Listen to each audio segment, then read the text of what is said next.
Salut tout le monde, je vous fais une petite vidéo parce que j'ai acheté un selfie stick et puis je fais une petite promenade dans le bois. Et là, en fait, c'était mon stand de tir avec le airsoft quand je m'entraînais pour tirer sur mes potes. Ouais, j'avais une plaque et puis il n'y a pas que moi qui y vient quoi. Alors du coup, c'est un peu pourri quoi. Mais j'avais mis une plaque en bois, tu vois, là il y a un petit bout. J'avais mis une plaque en bois pour tirer dedans. Pour ce stand de tir, c'est pas pour rien. Et c'était mieux ce que je fais dans mon élevage où il y a mes 17 espèces différentes de cafards. Ce que je fais en fait, je récupère des animaux qu'on a bien de chez nous et je les identifie et puis j'essaie de les présenter un peu. Mais il y a un truc qui est dingue, qui me rend totalement fou, parce que j'ai eu un capricorne de chêne, et j'ai eu plusieurs gloméris et des cloportes. Ça, c'est pas des bestioles que tu trouves en animalerie. Et puis moi, je voulais les présenter. Et puis avec mon gros escargot, ça, c'est les espèces qu'on a ici, quoi. C'est l'escargot de Bourgogne. Mais en plus, il est énorme. Et celui-là, c'est un gros grès en plus. Mais ouais, je parle trop vite à la fois, je sais, mais j'essaye ce format de vidéo parce que ça paraît sympa. Oh, avec le bâton, tu vois tout. S'il y a une bestiole, là, tu me le dis. Ah. Ouais, c'est trop cool, là. J'aime vraiment bien. Oh, tiens, regarde le tronc. Il a été picoté par des pivers. Ouais, tu vois, les pivers, c'est les oiseaux que tu vois dans Hollywood Pecker. Eh ben, c'est des vrais oiseaux existants, ça. Et en fait, ils percent jusqu'à trouver le cœur de l'arbre et ils se nourrissent du cœur de l'arbre.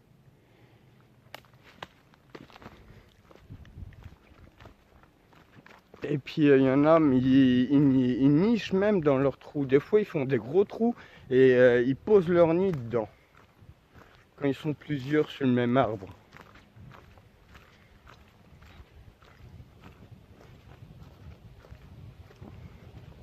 Et puis là, honnêtement, dans le bois, t'es tranquille. Là, j'ai pas amené de boîte sur moi pour me mettre vraiment à la chasse aux insectes. Et je sais pas si j'arriverai à filmer et à chasser des insectes en même temps. Alors j'ai pas pris de boîte parce que je me doutais que c'était pour essayer mon selfie stick. Mais regarde, moi je trouve ça magnifique, ça, c'est pas créé par l'homme et tout, tiens, tu vois là. Ah, tu vois bien la vieille souche d'arbre et tout, je trouve ça magnifique, c'est un lieu magique quand tu t'y attardes. Mais ouais, c'est un peu écolo de s'attarder sur des arbres déracinés, mais tu peux trouver des sacrés insectes là-dessous, hein. Parce que dans les arbres, c'est là que grandissent les plus gros coléoptères qu'on a en France. Ils vivent 7 ans en stade larvaire, en stade larvaire pour vivre seulement 4 ans en mode adulte. C'est pour ça que moi j'en élève pas et parce que j'ai pas eu l'occasion non plus d'en chercher. J'en cherche pas vraiment parce qu'on a du lucane cerf-volant par chez nous. Je sais, j'en ai déjà vu. Quand j'étais plus petit, mon père il m'en a même apporté un au foyer.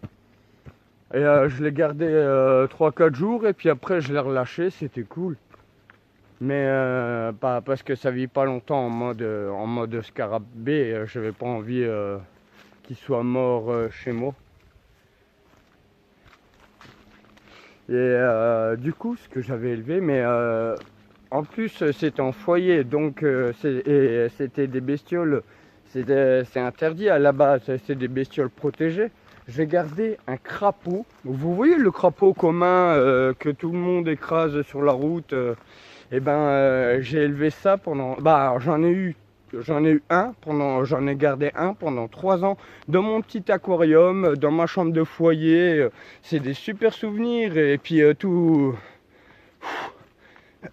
toutes les semaines, j'allais lui choper des bestioles dans les cailloux et tout, et je lui donnais. Et puis 3 ans il a vécu mon petit crapaud. Mais j'en ai ramené des bestioles en foyer aussi. Moi, j'étais pas quelqu'un qui faisait du foot avec tout le monde, qui faisait du sport et tout. Non, moi, j'étais quelqu'un dans mon coin qui cherchait des bestioles.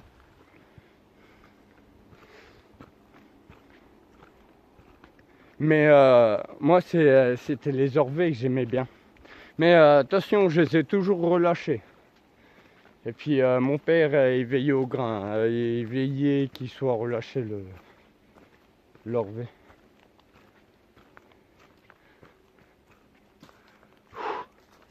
Allez, ça fait une course quand même. Hein. En plus, je parle. Et dans les vieilles souches, dans le bois mort comme ça aussi, tu trouves vraiment pas mal d'insectes. Et puis ça dégrade le bois. Ça dégrade le bois, c'est bien pour l'écosystème aussi.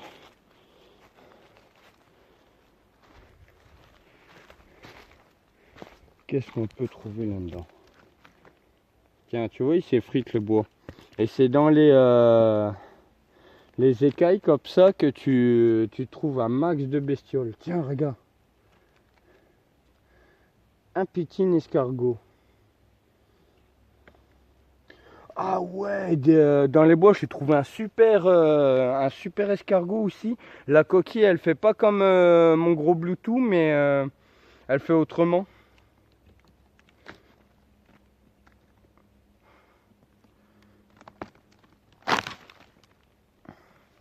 Ah, tu vois, quand ça devient humide comme ça,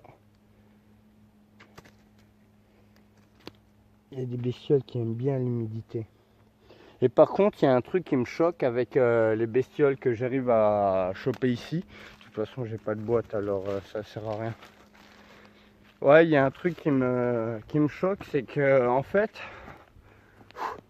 c'est quand même des bestioles des bois. Et justement, je l'ai appris par un bûcheron que le capricorne de chêne, ça mangeait l'écorce, pas l'écorce, mais ce qu'il y avait entre le bois et l'écorce. Et c'est pour ça que les écorces des arbres, quand ils sont pourris, ça tombe tout seul. Et du coup, il disait, bah oui, moi je suis bûcheron, on apprend ça à l'école et tout. Et moi, du coup, j'en ai un. C'est interdit, je sais pas, mais au pire, je le relâcherai. Mais j'ai pas trop envie, ça fait plusieurs temps que je l'ai. Et en fait, il fait une aversion. À la base, ça mange ce qu'il y a en dessous de l'écorce, mais je lui ai donné une pomme. Non, mais en fait, je lui ai donné une pomme, c'est parce que dans mon élevage d'insectes, je leur donne des fruits. Et ben, le capricorne de chêne, je vous montrerai des photos que ça mange de la pomme aussi. Alors du coup, ça fait vraiment depuis la fête des voisins, parce que c'est une petite fille qui me l'a trouvé. Bon, bah je vous dis à la prochaine, salut!